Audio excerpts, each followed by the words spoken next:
నమస్తే, welcome to our channel. నేను మీ ప్రియాంకారావు.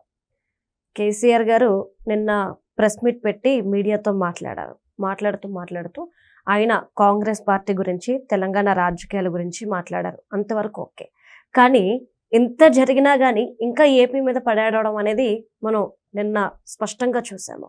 అంటే బీఆర్ఎస్ పార్టీకి ఎందుకు ఏపీ బాగుపడడం ఇష్టం ఉండదు, ఏపీ ప్రజల్ని, అక్కడ రాజకీయాల్ని ఎప్పుడు ప్రతిసారి ఎందుకు ప్రస్తావిస్తూ వేలెత్తి చూపుతూ ఏదో ఒకటి అంటారు అని ఇంకా ప్రజల్లో ఒక ప్రశ్న లేవనెత్తారు. మళ్ళీ అసలు ఆయన ఏమన్నారు ఏంటి అనేది ఈ వీడియోలో తెలుసుకుందాం.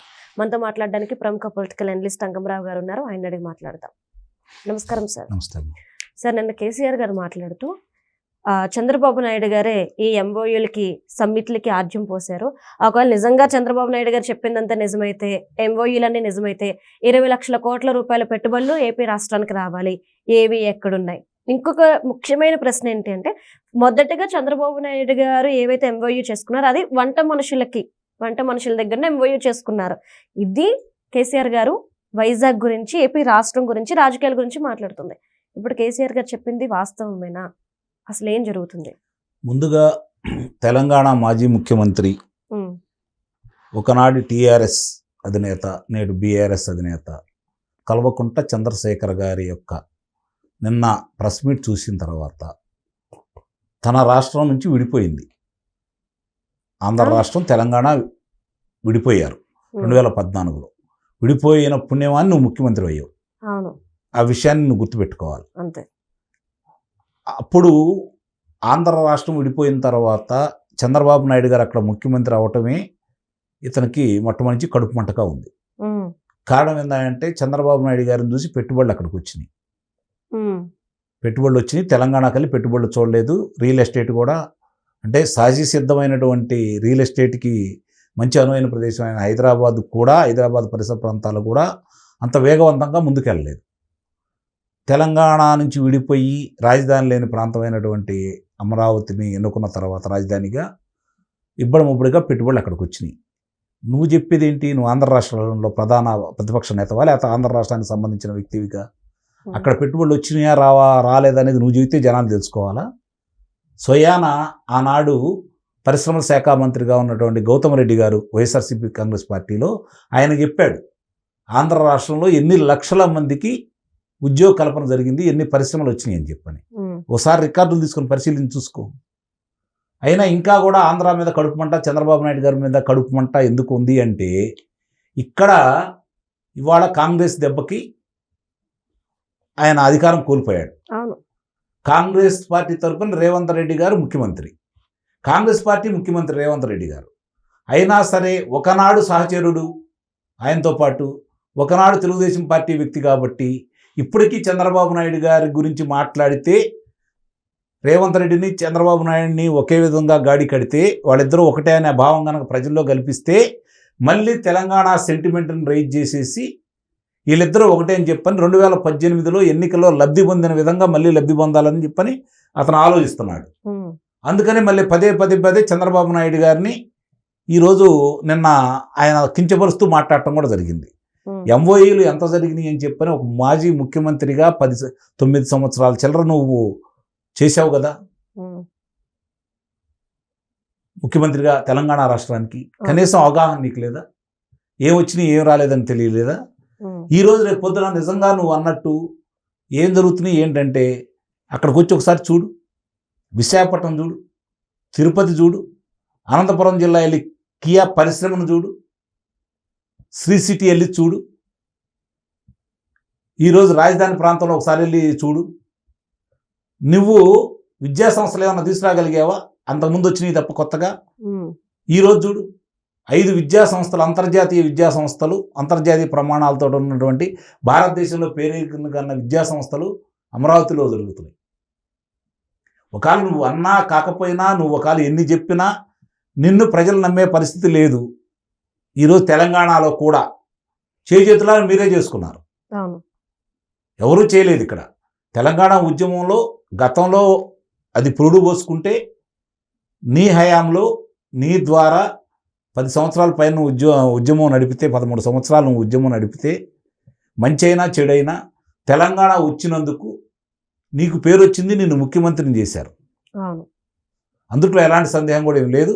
రెండో మాట లేదు, ఒప్పుకుంటాం దానికి, అనుమానమే లేదు దాంట్లో. సరే, ఎవరి ద్వారా వచ్చిందా ఏంటనే తీసేస్తే నీ హయాంలో వచ్చింది కాబట్టి నిస్సందేహంగా ఆ క్రెడిట్ నీకే దక్కింది.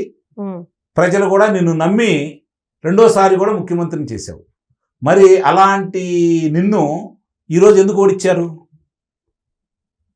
నిజంగా నువ్వు అంత గొప్పవాడివైతే, నిజంగా నువ్వు రాష్ట్రం కోసం ఏదో చేసేవాడే ఫీలింగ్ నీలో ఉంటే నువ్వెందుకు ఓడిపోతావు? ఇప్పుడు కూడా నువ్వెందుకు ఓడిపోయావు అనే దాని గురించి ఆలోచించుకోకుండా పక్క రాష్ట్రం మీద ఉన్నటువంటి చంద్రబాబు నాయుడు గారి మీద, ఫ్యూచర్ సిటీ మీద నువ్వేం చేసావు? నువ్వు పారిశ్రామిక వాడ నువ్వు కూడా పెట్టావు కదా. అంటే నువ్వు పెట్టినప్పుడు అది మంచిది, వీళ్ళు పెడితే చెడ్డ, ప్రజలు గమనిస్తూనే ఉన్నారు కదా. సరే, జనరల్ ఎన్నికల్లో నమ్మకం ఏదో చెప్పారు, నమ్మారు అనుకోవచ్చు. 2 సంవత్సరాల కాంగ్రెస్ పార్టీ పరిపాలన చూసిన తర్వాత స్థానిక సంస్థల ఎన్నికల్లో మరి నీకు ఘనమైన విజయం చేకూర్చాలి కదా నీ పార్టీలకి. కానీ 51% ఏమైనా వచ్చిందా? అంటే నువ్వు మాట్లాడే ప్రతి మాట ఓడిపోయినందుకు ఏం జరిగిందని చెప్పని ఒక్కసారి ఆత్మపరిశీలన చేసుకొని ఎక్కడ పొరపాట్లు జరిగినాయి అని చెప్పని నీ రాష్ట్రం గురించి, నీ పార్టీ గురించి నువ్వు మాట్లాడుకో. పక్క రాష్ట్రంతో నీకేం పని? ఆ రోజు చంద్రబాబు నాయుడు గారు ప్రభుత్వం ఓడిపోవటానికి, తెలుగుదేశం పార్టీ ఓడిపోవటానికి నీ వంతుగా నువ్వు సీమాంధ్రులు, ఇక్కడ రాజకీయ నాయకులు, సీమాంధ్రులు, వ్యాపారస్తులు ఇక్కడ ఉంటే వాళ్ళు ఏ విధంగా బెదిరించి, భయపెట్టి, ఆర్థిక సహాయం చేయనని చెప్పని వాళ్ళని బెదిరించి, ఇబ్బందులు పెట్టి ప్రజాప్రతినిధులతో సహా ఆ రోజు జగన్మోహన్ రెడ్డికి సహాయ సహకారాలు నువ్వు అందజేసావు. ఆ విషయం ఇంకా ఆంధ్ర రాష్ట్ర ప్రజలు మర్చిపోలేదు. ముందు నువ్వు గెలిచావు కాబట్టి, ముందు నువ్వు 2018లో ముందు వచ్చి ఎన్నికలు పెట్టుకున్నావు కాబట్టి నువ్వు తెలివిగా ఎన్నికల్లో గెలిచావు. ఆ రోజు తెలుగుదేశం పార్టీ ఓడించడానికి జగన్మోహన్ రెడ్డికి నువ్వు కావాల్సినంత సహాయ సహకారాలు అందజేసావు. అంటే ఇప్పుడు కూడా నువ్వు జగన్మోహన్ రెడ్డి మనిషి అని చెప్పని ప్రజలకు తెలియపరుస్తున్నావు. అదే నీ పతనానికి పునాది. నీ పార్టీ ఈరోజు ఆ పరిస్థితుల్లో ఉండటానికి కారణం. ఆ విషయాన్ని మర్చిపోతున్నావు. అంటే సార్, నిన్న జగన్మోహన్ రెడ్డి గారు పుట్టినరోజు సార్. కరెక్ట్గా ఆయన పుట్టినరోజు నాడే కేసీఆర్ గారు బయటకు వచ్చి, అంటే ఇన్నాళ్ళు రాలా ప్రెస్ మీట్ పెట్టడం, ఆయన పుట్టినరోజు నాడే చంద్రబాబు నాయుడు గారిని, ఏపీని దూషించడం, ముఖ్యంగా అమరావతి, వైజాగ్ని. అంటే జగన్మోహన్ రెడ్డి గారి మెప్పు కోసం, లేదంటే ఆయనకి శుభాకాంక్షలు చెప్పడం కోసం ఇదంతా చేశారు ఆయన. అంటే రిటర్న్ గిఫ్ట్ ఇస్తానన్నాడు కదా, అప్పుడు రిటర్న్ గిఫ్ట్ ఇచ్చాడు కదా. ఓకే. ఇప్పుడు కూడా ఆయన పుట్టినరోజు నాడు కానుగ్గా చంద్రబాబు నాయుడు గారి మీద ద్వేషం పెంచే విధంగా మాట్లాడేసి ఆంధ్ర రాష్ట్రంలో పరిశ్రమలు ఏవి రావటం లేదని చెప్పని ఆయన చెప్పడంలోని ముఖ్య ఉద్దేశం. అవన్నీ బోగస్ అంటే, అవన్నీ బోగస్ అని చెబుతున్నాడు. అందుకే నేను అన్నాను, వచ్చి చెప్పు. అయినా ఆంధ్ర రాష్ట్రం గురించి ఈయన చేస్తే నమ్మే పరిస్థితిలో ఎవడున్నాడు? నీ రాష్ట్రంలో నిన్ను నమ్మలేదు, పక్క రాష్ట్రాన్ని నిన్ను ఎందుకు నమ్ముతాడు? ముందు నీ రాష్ట్రంలో మళ్ళీ నువ్వు గెలిచిన తర్వాత మాట్లాడు. ఎట్లా గెలవాలో నువ్వు చూసుకో, నీ రాజకీయ వ్యూహాలు నువ్వు వేసుకో. దాని గురించి ఎవరు తప్పట్టం. ఎందుకంటే ఒక రాజకీయ పార్టీగా అంతిమంగా అధికారమే పరమావిధి కాబట్టి, అధికారంలో రావడానికే ప్రయత్నం చేస్తారు కాబట్టి ఎవరైనా సరే, నువ్వు అధికారంలో రావడానికి నువ్వేం చేయాలో నువ్వు చేసుకో. దాని గురించి మేమేం తప్పట్టం, దాని గురించి రెండో ఆలోచన చెయ్యం మనం. కానీ పక్క రాష్ట్రం అయినటువంటి ఆంధ్ర రాష్ట్రంలో అక్కడ ఏం జరుగుతుంది ఏంటనేది నువ్వు, నీకు ఏదైనా ఇబ్బంది అయినప్పుడు నువ్వు మాట్లాడాలా. నీ గురించి వాడు ఏదైనా మాట్లాడినప్పుడు మాట్లాడాలా. ఈరోజు నీ గురించి మర్చిపోయారు వాళ్ళు. నీ గురించి మాట్లాడే అసలు నీ గురించి ఎవరు పట్టించుకోరు అక్కడ ఆంధ్ర రాష్ట్రంలో. నువ్వు ఇక్కడ ఎందుకు పట్టించుకుంటున్నావు? ఇక్కడ కూర్చొని నువ్వు ఎందుకు మాట్లాడినా? పోనీ ఇక్కడ ఏదైనా సమస్య వచ్చి వాడు వచ్చేమన్నా మాట్లాడారా?